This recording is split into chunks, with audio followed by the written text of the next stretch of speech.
Hello, everyone. Welcome to this week's episode of Coffee Talk. If you've just joined, Coffee Talks are the short in-between episodes where we read your listener-submitted stories, hang out with friends, talk about witchy pop culture, or chat with you about what is going on in our personal practices. Wow, you didn't even stutter on witchy. You just went right through it. I'm so proud of you. I'm not like other girls, Maria. No. If you want to be featured on Coffee Talk, email us at submissions@coffeeandcauldrons.com, or you can send us your submission on our website, coffeeandcauldrons.com. You can send us your tips, your ghost stories, or any kind of funny story you think the community would love to hear. Be sure to let us know if we can share your name or if you prefer us not to. Your social media usernames are also a great way to get credit. Now, if typing out an entire thing is just not your jam, we do have a voicemail service where you can call us and leave your story there. And there is a 3-minute cutoff point. So if you don't finish your story, just give us a call back. We'll put it together. No big deal. That number is 351-207-0799. And we are actually going to be listening to them today. But first, we do have a class this month at the end of the month, and that's going to be from Caitlin Barone. It's going to be Art as an Offering. Very excited about that. And that's going to be on July 31st at 6 p.m. EST. So we hope to see you there. If you want to buy the class just like one-off, you can do that the day of the class on Patreon. But I mean, just join Patreon. I mean, we have such a backlog of classes anyway, so yeah. Mm-hmm. So many. Yeah. And next month, we should in theory have 2 classes because I'm going to do the one that we missed last month because I was sick. And then we will have a guest one. With the plague. You can still a little bit hear it in my voice. That's the most sick I've been in years, but I don't want to get into that. Oh no. So you have a story you want to tell us? 2 stories actually before we start listening to voicemails. So talk to me, baby. What's going on? Okay, so I don't know. I think this happened 3 weeks ago. I don't know. Time is finicky. But so during the day, I kept pulling cards that were talking about like dreams and nighttime. And I was like, that's weird. And like the high priestess and stuff. Oh no, it was strange. So I was like, maybe I'm going to get a visitation like during my dreams again. Like I'll keep an eye out for it. But that night, so I was awoken. And I look across, like, we just rearranged our bedroom. And from my side of the bed now, I can see our satellite chair. And I looked over and there was a woman sitting in it. And she was like glowing green, but I could tell she had brunette hair. And her jaw was kind of like unhinged a little bit. I don't know. It was very weird. She wasn't like screaming or anything like my ginger boy story. But it was very weird, and it's enough that I like sat up and I said something, and Scarlett turned over and was like, "What's wrong?" And I'm like, nothing, go back to bed, dear. And after I told her, I looked back and then the woman was gone. But that was my nightly visitation. And it was very weird because I did like readings on it and stuff like that. And it definitely was just a visitor, someone who was just like passing through. And I was like, oh, why did you guys drop all those cards on me? It was very weird. But okay. So the story that you're going to yell at me about. I'm already annoyed.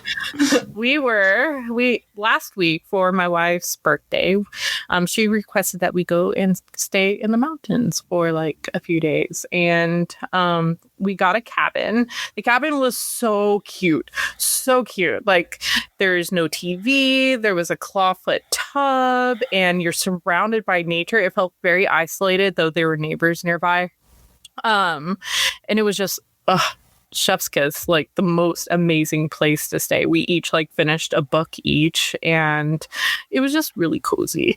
Now there's a lot of windows in this cabin, a lot, to let in that like the woods so you can see them in the morning. Like the bed literally faces like just a wall of windows.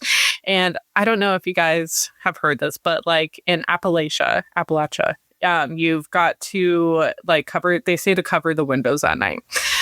And I trust enough of my own abilities and stuff to be like, okay, like I want to wake up to seeing like the forest. I want to wake up to seeing, you know, like the sun coming through, because the sun actually rises. Hold on. So before you continue here, let me just make sure I'm hearing you correctly. I'm processing. I just want to make sure I'm processing what you're saying correctly. Yeah. So hundreds of years of people have said, cover your windows at night, and you went, I know better than you. I didn't know. No, I didn't say I know better. I know. Right? I know. I just want to make sure I'm hearing that correctly. Anyway, continue. Think about the cabins that don't even have window coverings, first off. Simply, those don't exist. Anyway.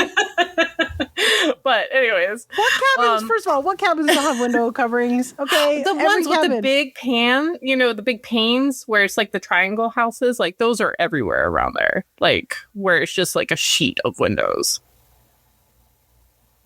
You know what I'm talking about, right? I do, but also, like, are you sleeping in there at that time? I don't know. You're not. That's crazy. You sound insane. Anyway, do continue. Okay. But Scarlett was not jazzed about this, obviously. But I was like, you know, just my story of like, if I become a spirit in the woods, like, so be it. I'm fine with it. That's okay. Yeah. But anyway. Sure. So we lay down to go to bed and we are sleeping. I have this dream of like, I never dream of places where I'm at. My brain always goes to like different places and different locations, but I dreamt of the cabin and I kept dreaming that something kept coming up to the windows and like pressing against the windows. And it felt very forest spirit and like, as I said, pressing up against the windows, its face, and it kind of like grew to multiple creatures pressing up the windows, and I could feel them trying to get in. And so in my dream, I'm like doing all this like witchcraft to like keep them out, like calling like a circle and putting salt at the four corners. And yeah, in the dream, Scarlett's like freaking out, and for some reason my witching's there also freaking out. But anyways, I wake up and I just kind of like digesting my dream a little bit. I'm not scared or anything, and I probably am thinking about the dream for like 5 minutes, but I look over like at the windows and nothing's at the windows. But the one curtain that we did close was by the porch because Scarlett refused to like keep those open, which was fine. But she closed those and I saw the curtain move, like completely lit in the porch light because we left on the porch light and moved back. So once again, I got up like, because Scarlett said I got up like Dracula, you know, like my whole body like did the whole like 90-degree angle thing. And I said something. And once again, she turned around and was like, what's wrong? And I'm like, nothing, go back to bed. And I honestly don't know what we are supposed to do with you. It's like you're on a mission to scare me, and I don't love it. But then Scarlett, in the morning, she wakes up and she was like, so last night, I like at the window that was open next to the curtains that were closed. She said that she kept seeing a face pressed up against the window, and that's what I was dreaming about. The same window, the first window that I saw the spirit pressed up against. And so, wait, that night I did go and I salted the four corners of the cabin, and then I also like called the elements for like their protection and stuff, and we did close the windows for the rest of the time for Scarlett's sake, and nothing happened. It was completely fine. And I did do an offering to the woods too. So, and we cleaned up, like, I guess the people before us, they left plastic. We didn't realize it. Left plastic like all over near the fire pit. Like they had opened up. Who does that? I know they opened up the like firewood plastic wrap stuff and just like left the plastic there, and so we cleaned that up. And the spirits were pissed off. Yeah, so it was chill the rest of the time. But yeah, that is my haunting story in the woods in the Blue Ridge Mountains. Honestly, I don't know what we're meant to do with you. I think we need to send you to like a shelter or something, like free to a good home. I'm gonna put you under the free tree. That's crazy, girl. That was fun. All right, well, let's listen to some voicemails, baby. Okay. We actually have so many. So first of all, everyone who has called us recently, thank you very much. We're going to get through as many as we can today within reason. I think we're going to have time to do probably like 2 stories. Okay. We'll see. But let's do it. Let's listen to our first one. Hey, witches. This is JRR on SFC with another haunted story from my childhood in a little California seaside town. It's not a happy story. In fact, it's a decidedly sad one. But sometimes ghost stories are melancholy. When I was young, there was an adult in my family who I'll call Peter. Peter was one of the smartest, sweetest human beings you could ever know. He was a musician who played drums with a natural rhythm, and his private school education back east meant he could talk to me about my Latin homework as easily as he could talk about the bass lines in the music I was listening to. Peter struggled with addiction his whole life. He would take gigs out of town and then go on benders for days afterwards. Finally coming home shamefaced and repentant after we'd burned up the phone lines, trying to see which of his friends he might be staying with or who had seen him last.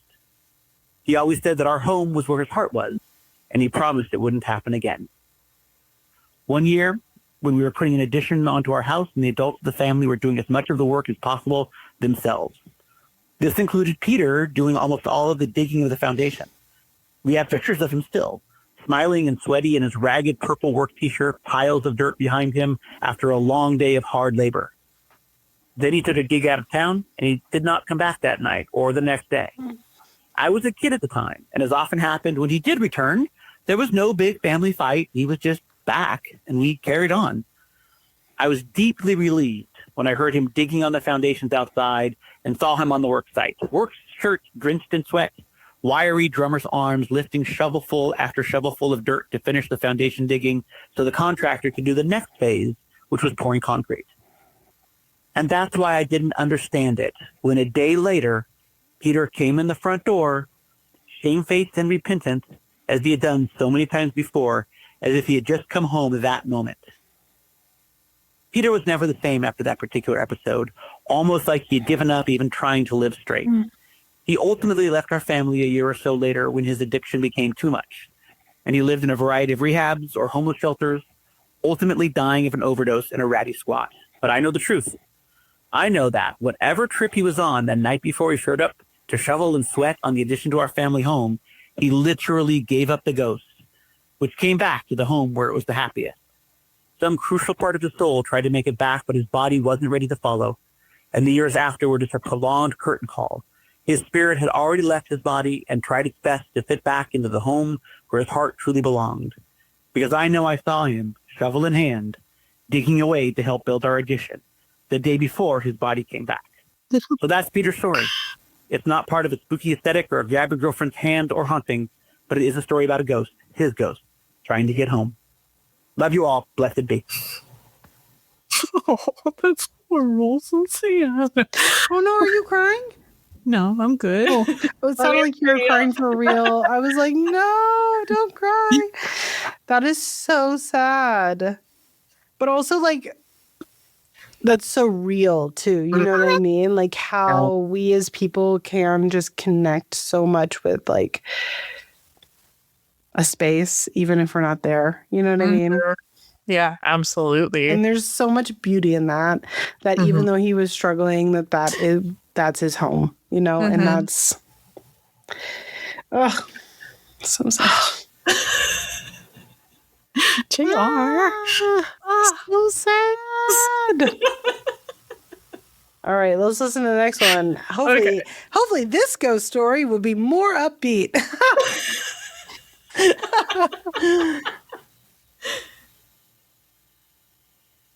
Oh, man, you guys got a voicemail message now. Moving on up. Yeah, I was just listening to your latest coffee talk on the 13th here. And the one gal was telling her story about how she couldn't get like her Ouija board to work. And I don't know why, but the thought in my head just went, did you try unplugging it and plugging it back in? Like, I don't know why, but that popped into my head. Like, I don't know. I'm stupid, but oh, hey, it's Paula again. And I wanted to tell you guys another story. Yes, please. So, I guess you could say it's a ghost story. Anyway, I recently went on a trip to Japan like in December, and preparing for that trip like took a lot of time, and I wasn't doing my normal kind of rituals and offerings that I do for my ancestors at my little ancestor altar there, just because and then Christmas and all that stuff. So I kind of put it on the back burner and ignored it. So, fast forward a little bit, New Year's Day this year, I did my little offering, lit candle, the specific candle I have, burned incense, had an offering, the whole 9 yards. And then that night, I woke up a handful of times because it just sounded like there was like movement and stuff in the house when we leave our bedroom door open. And it just sounded like there was somebody or something downstairs just kind of moving, just not, I don't know. It was just, I heard all this stuff and I was like, oh, dude, Lloyd, our cat. And I was like, oh, he's, having kitty cat rodeos at night. But then I realized he was on our bed. I just kept hearing movements. And then I woke up again and it sounded like our ceiling was creaking. And I've never, ever, ever had that happen That's before. one thing I like. So the next day, in the morning, I told my husband, I was like, hey, did you hear anything weird last night? Or, because this happened to me, I this, that, and the other. And he goes, actually, because he was up later than I was doing something, and I went to bed, and he goes, when I was sitting watching TV, he's like, I did hear just random noises around the house. So I guess, by ancestors, I guess we're saying thank you, or they were just super stoked that I finally started recognizing them again.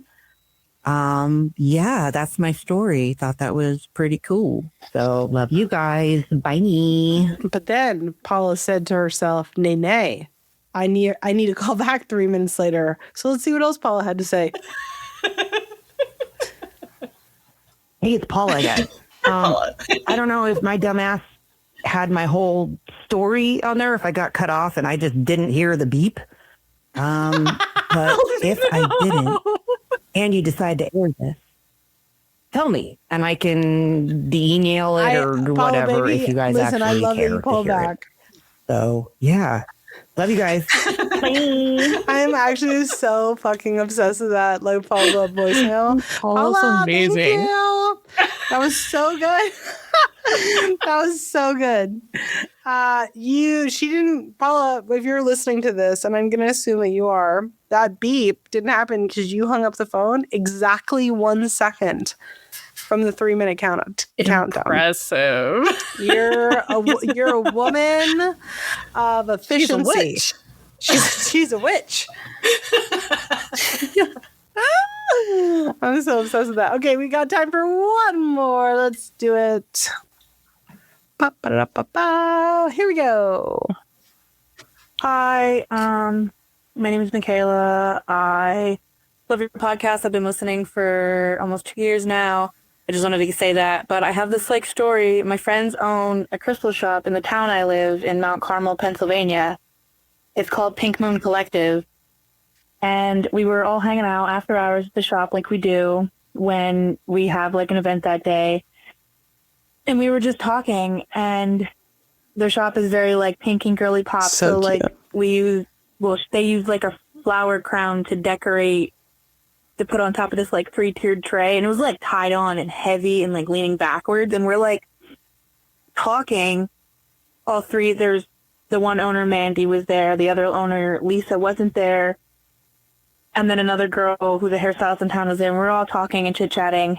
And from my peripheral vision, I see this flower crown on the stand just like flip over the other direction and go whoop, onto the floor, like in a way where it didn't just fall, because it would have hit other things going down and we would have heard it hit like other crystals and stuff that are on that table, because they have a whole bunch of small tumbles and carvings on the table, so it would have taken things out with it. They weren't heavy pieces, but it just went like whoop, onto the floor, and we were like, what?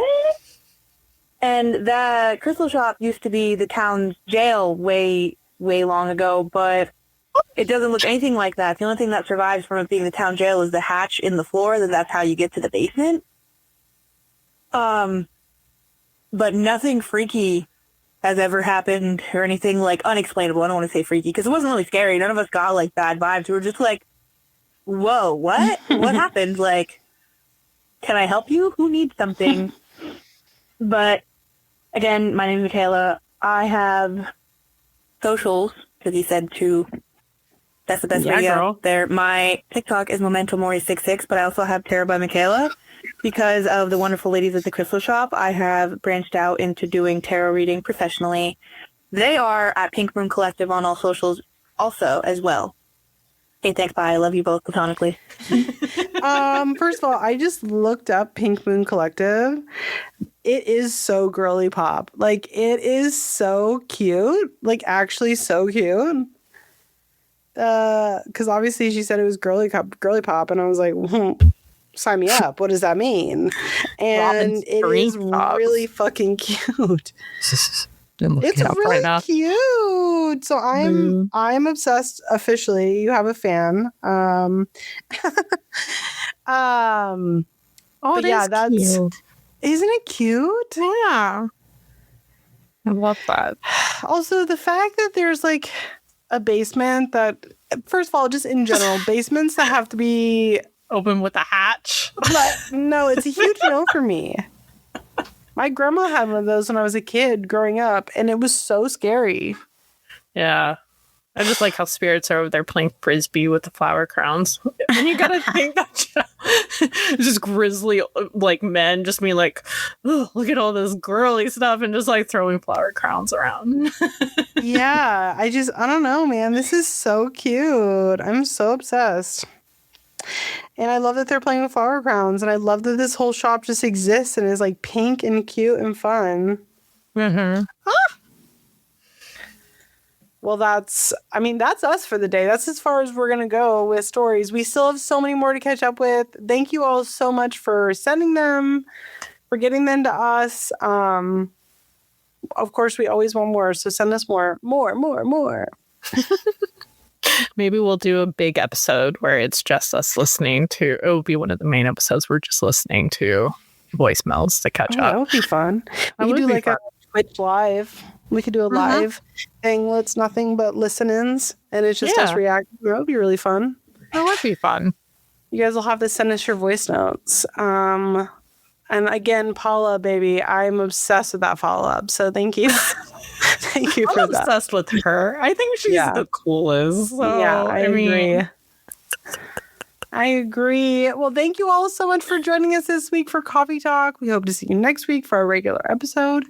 You can check out our websites for links to our submission forums, or shoot us an email at submissions@coffeeandcultures.com to tell us any ghost stories, witchy stories, tips, or topics that you think the community would love to hear.